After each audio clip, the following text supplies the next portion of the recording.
Assalamualaikum warahmatullahi wabarakatuh. Kembali lagi di channel Pandu Amerta. Kali ini saya akan meneruskan cerita yang berjudul Rumah Hantu di Perkebunan Karet. Cerita ini adalah karya dari Bridge Story. Dan masih banyak lagi karya-karya dari Bridge Story. Untuk teman-teman yang penasaran karya-karya dari Bridge Story, bisa kunjungi akun Instagram, Twitter, dan YouTube Bridge Story. Bisa langsung kunjungi link yang ada di deskripsi. Oke, nggak usah banyak basa-basi. Gimana kelanjutan cerita ini? Langsung saja kita memasuki ceritanya. Rumah Hantu di Perkebunan Karet. Jam 12 siang, sinar matahari sedang terik-teriknya. Kami semua berkumpul di ruang tengah. Banyak pertanyaan dilontarkan oleh Pak Rahman dan teman-temannya. Aku dan Sandi berusaha menjawab semuanya satu persatu, semampu yang kami bisa dan ingat. Adik berdua ini ditemukan sama-sama pingsan, tapi di tempat yang jaraknya berjauhan. Gimana ceritanya bisa begitu? Ada apa? Awalnya, Pak Kades melontarkan pertanyaan seperti itu. Pertanyaan yang tentunya saja diikuti oleh pertanyaan-pertanyaan berikutnya. Ya sudah, lalu kami perlahan mulai bercerita dengan runtut. Bermula dari ketika aku mulai di rumah sendirian, serta Sandi yang harus di kota karena ada yang harus dia beli. Setelah kami sudah menceritakan sebagian besar peristiwanya, ada beberapa orang yang memperlihatkan mimik terkejut, heran, kaget. Tapi ada juga yang malah tersenyum-senyum kecil. Pak Kades dan Pak Rahman salah satu orang yang tersenyum itu. Kenapa mereka tersenyum? Karena kami sudah bisa menebak arah cerita adik-adik ini. Begitu jawab Pak Kades. Ketika kami bertanya, apa sebab mereka tersenyum? Bisa menebak gimana, Pak? Tanyaku lagi. Kemudian gantian, satu persatu mereka bercerita, menjelaskan panjang lebar, yang pada intinya mereka semua sudah tahu kalau rumah dan perkebunan karet ini terkenal sangat angker. Terus, kenapa Pak Rahman membiarkan kami menginap di sini? Tanyaku agak bersengut. Karena saya pikir orang kota agak percaya gini-ginian. Orang kota agak takut hantu. Tanpa bersalah, Pak Rahman bilang begitu. Begitulah, sampai akhirnya kami bilang ke mereka kalau kami akan pulang ke Jakarta hari ini juga. Gak mau bermalam di rumah perkebunan karet ini lagi. Trauma soalnya. Sekitar jam 3 sore, Pak Rahman dan Pak Kades beserta rombongan duluan pergi pulang ke rumah masing-masing. Sementara aku dan Sandi rencananya akan menyusul segera setelah membereskan semua barang-barang dan menyelesaikan beberapa sisa pekerjaan. Setelahnya rumah kembali sepi. Udah beres, San? Tanya aku. Bentar lagi, gue lagi ngitungin dikit lagi nih, jawab Sandi. Sudah jam 5:30, menjelang matahari menghilang dari dataran. Seperti yang sudah aku bilang tadi, kami sudah memutuskan untuk kembali ke Jakarta hari ini juga. Gak berpikir sedikit pun untuk bermalam sehari lagi di rumah ini. Gak mau. Sejak hanya tinggal berdua, aku dan Sandi sama sekali gak membahas sedikit pun peristiwa yang kami alami malam sebelumnya. Menghindari ketakutan dan trauma. Memilih untuk nanti saja dibahas kalau sudah pergi dari sini. Percakapan dengan Pak Kades dan Pak Rahman tadi siang pun menambah alasan buat kami untuk segera pergi. Semoga gak akan kembali lagi. Tanggung doh, Habis maghrib aja ya kita jalan. Serius loh, beneran? Iya, gak enak juga kan maghrib-maghrib di perjalanan. Tengah hutan pula. Aku sih sebenarnya pingin cepat-cepat pergi, segera. Tapi benar juga apa yang dibilang Sandi. Dengan sedikit terpaksa, aku ikut sarannya. Ya udah, gue beresin barang. Tak taruh di motor dulu ya. Aku bilang begitu. Ketika Sandi masih fokus dengan hitung-hitungannya. Gak lama kemudian, aku sudah selesai membereskan barang-barang, termasuk ransel milik Sandi. Selepas maghrib nanti, kami tinggal tancap gas menuju kota. Lalu menunggu bis malam menuju Jakarta. Hampir jam 6, aku menunggu sambil duduk di teras depan, merokok, menikmati sisa kopi siang tadi. Memandang pepohonan karet di hadapan. Gelap mulai menyelimuti. Namun pemandangan masih sanggup menjangkau. Rentang perkebunan cukup jauh. Sama sekali gak ada pergerakan. Pepohonan diam terpaku karena gak ada angin yang menerpa. Suara dengung serangga mulai menemani. Aku seperti terhipnotis, memperhatikan riuh sepi yang seperti juga memperhatikanku. Suasana mulai senyap. Masuk do, udah mau maghrib nih. Tiba-tiba, Sandi sudah berdiri di pintu, membuyarkan lamunan. Kemudian kami masuk dan menutup pintu. Fokus do, jangan melamun, ucap Sandi. Aku paham apa yang dia maksud. Sudah jam 6, lewat 10 menit. Kemudian aku dan Sandi bergantian ke kamar mandi untuk berwudu. Walau cukup jarang berbicara satu sama lain, namun aku dan Sandi sepertinya sudah sama-sama paham dan merasakan kalau suasana di rumah dan perkebunan ini perlahan mulai mencekam. Sangat aneh hawanya, seperti ada yang memperhatikan. Sepinya berbicara bahasa ketakutan. Kami merasakan hamparan dua sajadah terbentang di dalam kamar. Sandi sudah duduk di sajadah depan. Mulailah kami sholat. Selama beribadah, gak ada hal yang aneh yang terjadi. Normal, khusyuk kami menjalani. Sampai Sandi mengucapkan salam kedua rakaat terakhir. Setelah selesai, kami lanjut sebentar membaca doa. Di saat inilah mulai terjadi sesuatu lagi. Serak, serak, serak. Kami langsung berpandangan heran ketika terdengar suara seperti itu. Serak, serak, serak. Suara apa itu ya? Tebakanku, suaranya seperti suara ada orang menyapu dengan sapu lidi. Kalau benar, siapa yang malam-malam sudah gelap begini menyapu? Suaranya sangat jelas, terdengar dekat. Sepertinya berasal dari samping kanan rumah. Jendela kamar memang tertutup rapat, tapi dari lubang anginnya suara bisa masuk dengan leluasa. Aku agak sedikit kesal dengan Sandi. Dia malah kembali melanjutkan berdoa lagi. Padahal sudah merasa ada yang gak beres. Mulai takut.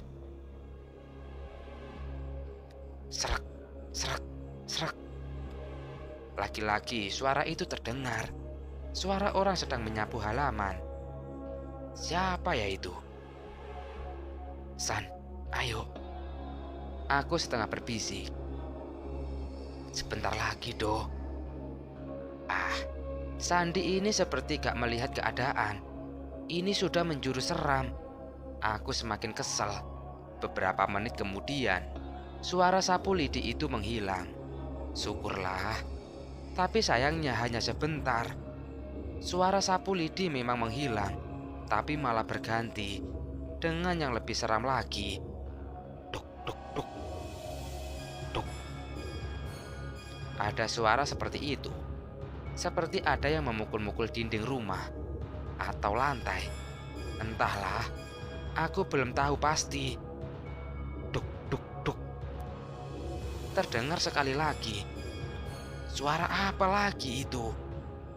Sekali lagi, kami saling berpandangan, bertanya-tanya, suara apa itu gerangan? Ayo dok. Alhamdulillah, akhirnya Sandi selesai juga. Aku langsung berdiri lalu membereskan sajadah. Begitu juga Sandi. Kami akan langsung berangkat pergi. Niatnya begitu. Tapi ketika hendak keluar kamar, tiba-tiba lampu petromak di ruang tengah mati. Rumah jadi gelap. Penerangan hanya menyisakan cahaya dari lampu tembok kamar. Kami langsung menghentikan langkah. Kaget. Terdiam di posisi masing-masing. Sangat hening. Suasananya sepi mati. Kasarnya, detak jantung sendiri bisa sayup terdengar. Ada apa lagi ini? Belasan detik berlalu. Ketika kami masih diam memperhatikan ruang tengah, belum berani melangkah keluar kamar. Semakin gak berani bergerak ketika sayup mulai terdengar suara lagi. Kali ini, kami mendengar ada suara yang sedang bergumam, berbincang. Bukan hanya 1-2 orang, tapi beberapa. Suaranya sayup samar, nyaris gak kedengaran. Tapi ada.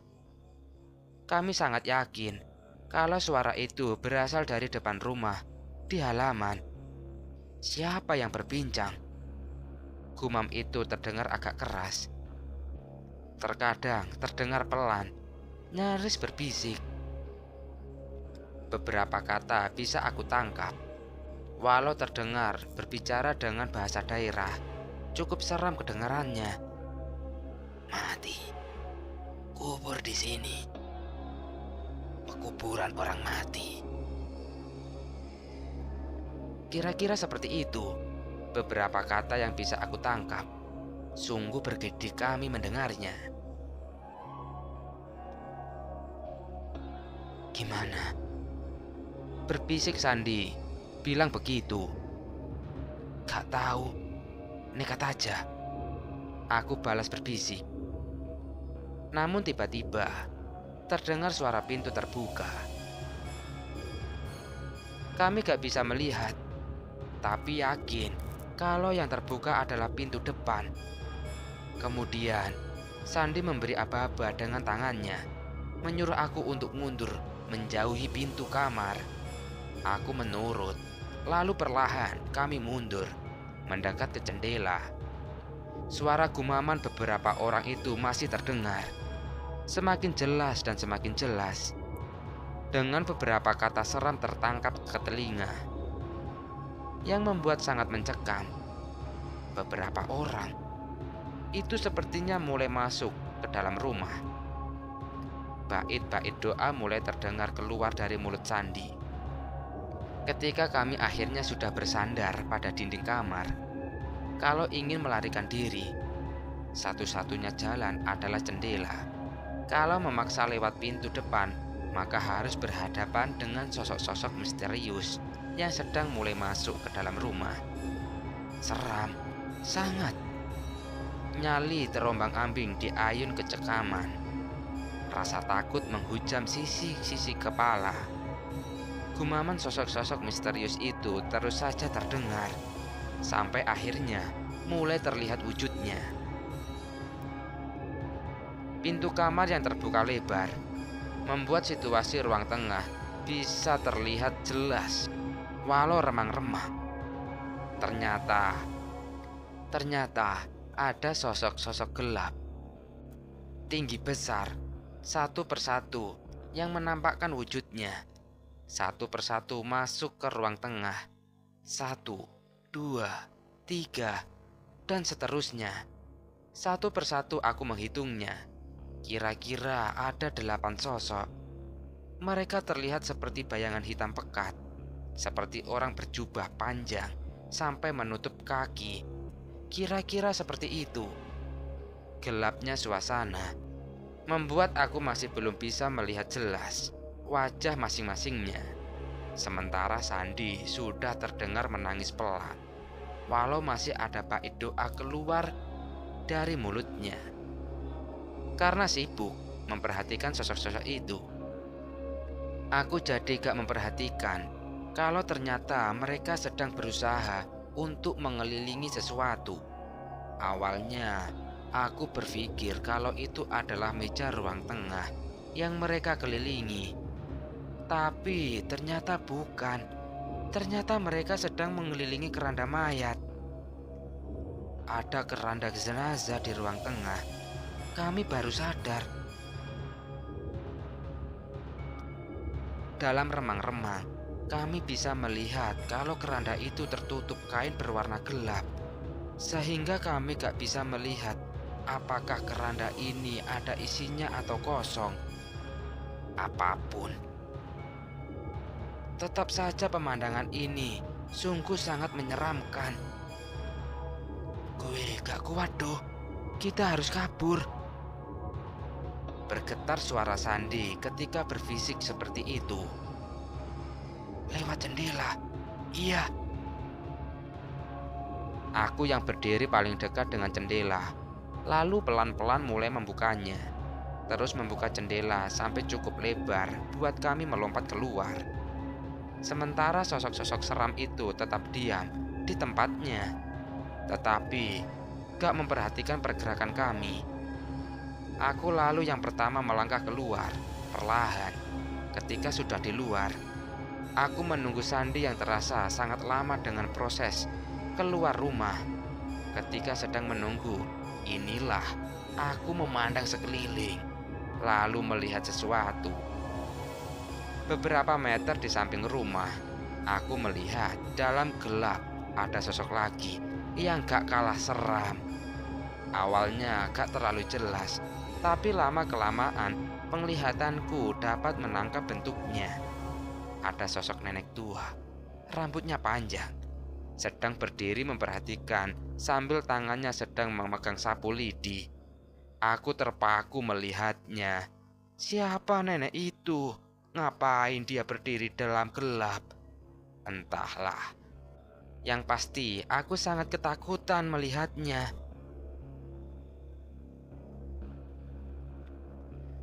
San, buruan! Aku bilang begitu. Ketika aku belum juga melihat Sandi melompat jendela, maka aku kembali melirik ke arah dalam kamar, lalu melihat pemandangan aneh. Aku melihat Sandi malah sedang berjalan mendekat ke pintu kamar, seperti sedang melangkah ke ruang tengah. Sandi, aku berbisik memanggilnya.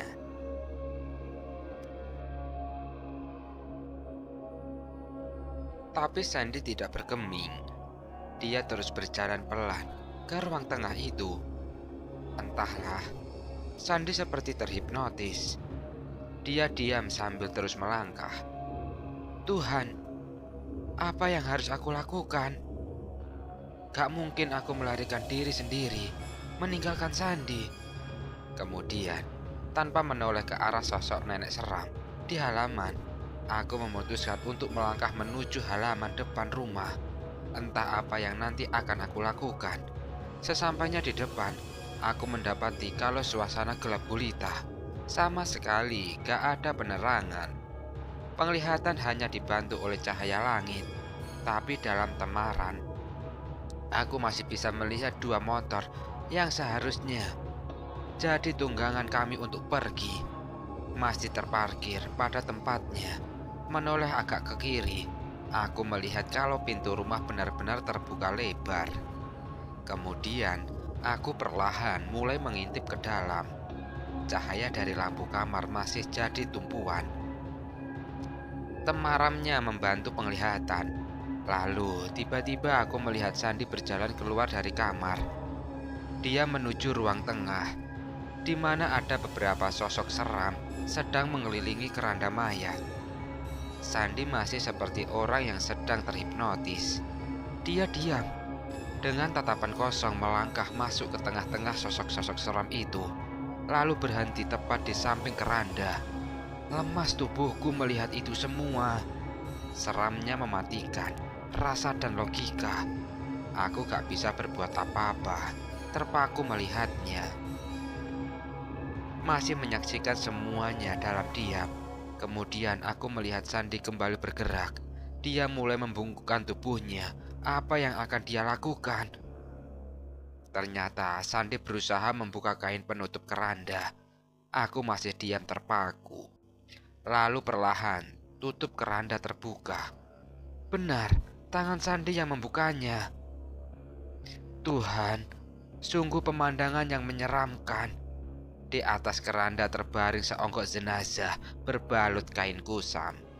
Aku dapat memastikan kalau itu jenazah manusia karena melihat telapak kaki yang gak tertutup kain. Aku melihatnya. Kemudian Sandi perlahan mulai berposisi duduk bersila di lantai, masih diam 1000 bahasa. Sementara itu malam masih mencekam hawanya. Senyap bersahut. Heningnya menenggelamkan keberanian. Sandi! Entah apa sebabnya, tiba-tiba aku berteriak begitu. Cukup keras, tapi gak tahu apa hubungannya. Setelah itu, Sandi jatuh terkulai lemas. Gak lagi duduk, dia terbaring gak sadarkan diri. Kemudian satu persatu, sosok tinggi seram itu membalikkan tubuhnya yang tadinya membelakangi. Satu persatu semuanya jadi berdiri menghadapku. Aku terpaku diam. Kaki gak bisa kugerakkan sama sekali. Gak bisa kemana-mana. Sosok-sosok seram itu perlahan mulai bergerak menuju pintu, hendak keluar rumah. Sampai akhirnya satu-satu mereka sudah berada di halaman. Hanya beberapa meter jaraknya dari tempat aku berdiri. Aku ketakutan. Tiba-tiba tubuhku lemas. Berat tubuhku gak bisa ditopang lagi oleh kaki yang tulang-tulangnya seperti lepas dari sendi. Aku jatuh berterduduk, menunduk, lalu menangis. Tiba-tiba terdengar teriakan yang sangat keras. Teriakan lantang. Suara teriakan panjang yang memekakan telinga, memecah hening malam, membelah sepi mencekam. Mendengar itu, aku mengangkat wajah, lalu melihat kalau sosok-sosok seram itu mulai bergerak. Satu persatu mereka bergerak melayang. Iya, melayang. Mereka melayang meninggalkan rumah, menjauh, terus menjauh, masuk ke dalam perkebunan karet. Sampai akhirnya benar-benar hilang dalam gelap. Cukup lama aku terdiam setelahnya. Namun, beberapa menit kemudian aku baru bisa sanggup untuk berdiri, menghampiri Sandi yang masih tergeletak di dalam rumah. San, bangun. Bangun, San. Kita harus pergi dari sini. Aku bilang begitu sambil memapahnya untuk berdiri. Ketika aku sudah mulai bisa membangunkan Sandi, dan dia mulai sadar. Dari kejauhan aku melihat sesuatu. Dari perkebunan karet aku melihat kelihatan cahaya. Ada beberapa kilatan cahaya. Setelah melihat kilatan cahaya, kemudian terdengar dari mesin motor. Setelah kelihatan cahaya itu semakin dekat, ternyata itu memang cahaya dari lampu motor. Ada beberapa orang bermotor yang mendekat ke rumah. Sangat-sangat lega aku melihat itu semua. Beberapa saat kemudian, beberapa motor itu sampai juga di depan rumah. Lalu mereka parkir di halaman. Ternyata itu adalah Pak Rahman dan beberapa temannya. Saya khawatir, sampai hampir jam 11 malam, kok kalian belum juga sampai ke kota. Makanya saya mengajak beberapa teman untuk memeriksa ke sini, ucap Pak Rahman dengan wajah cemas. Ketika sudah berdiri di dekat kami, ternyata sudah jam 12 malam. Padahal, sepertinya kami baru saja selesai sholat maghrib tadi. Kok cepat sekali waktu bergulir. Ada apa, Bang Aldo? Kok masih di sini? Tanya Pak Rahman lagi.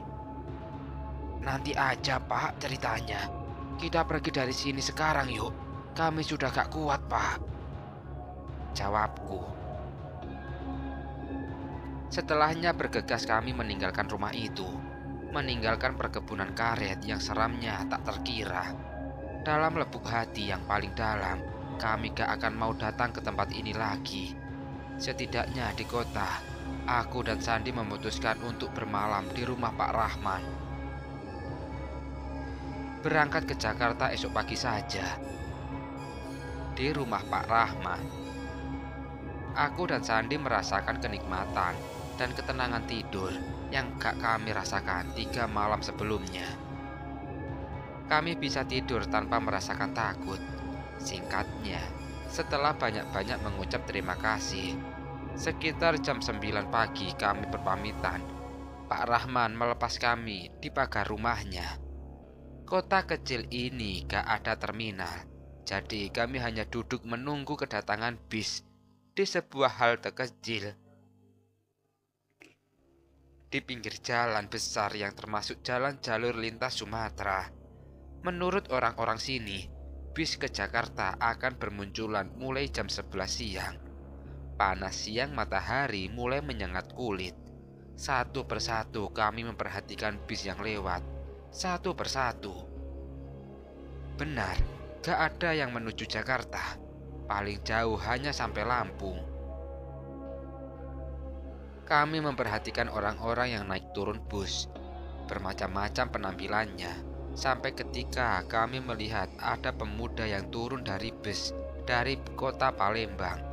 Pemuda ini dengan tas gendongnya, lalu serta-merta duduk di samping kami. Pemuda kurus berkulit agak gelap, terlihat ramah karena tersenyum ke arah kami. "Bang," sapa dia sambil agak membungkuk tubuhnya. "Ya," jawabku, menjawab senyumnya. "Dari mana mau kemana, Bang?" tanya pemuda ini lagi. "Mau ke Jakarta," jawabku. "Oh gitu, ada kerjaan di sini, Bang?" tanya dia lagi. "Iya." "Oh gitu ya. Saya juga mau kerja di sini, Bang. Di perkebunan karet di sini. Tapi saya gak tahu letaknya di mana. Kenalkan, nama saya Wahyu." Ternyata pemuda ramah ini namanya Wahyu.